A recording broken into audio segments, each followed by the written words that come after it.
The high priest questions Jesus. Then the high priest questioned Jesus about his disciples and about his teaching.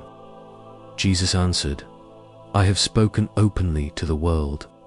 I have always taught in synagogues and in the temple, where all the Jews come together.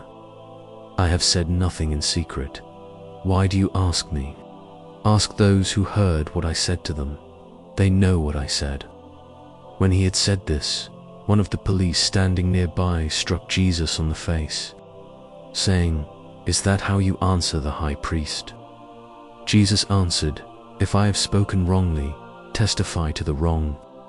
But if I have spoken rightly, why do you strike me?" Then Annas sent him bound to Caiaphas, the high priest. Peter denies Jesus again. Now Simon Peter was standing and warming himself. They asked him, "You are not also one of his disciples, are you?" He denied it and said, "I am not." One of the slaves of the high priest, a relative of the man whose ear Peter had cut off, asked, "Did I not see you in the garden with him?" Again Peter denied it, and at that moment the cock crowed. Jesus before Pilate. Then they took Jesus from Caiaphas to Pilate's headquarters. It was early in the morning.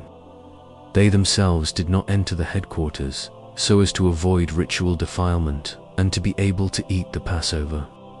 So Pilate went out to them and said, "What accusation do you bring against this man?" They answered, "If this man were not a criminal, we would not have handed him over to you." Pilate said to them, "Take him yourselves and judge him according to your law." The Jews replied, "We are not permitted to put anyone to death." This was to fulfill what Jesus had said when he indicated the kind of death he was to die.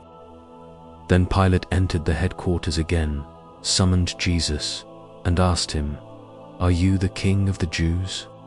Jesus answered, "Do you ask this on your own, or did others tell you about me?" Pilate replied, "I am not a Jew, am I? Your own nation and the chief priests have handed you over to me. What have you done?" Jesus answered, "My kingdom does not belong to this world. If my kingdom belonged to this world, my followers would be fighting to keep me from being handed over to the Jews. But as it is, my kingdom is not from here." Pilate asked him, "So you are a king?" Jesus answered,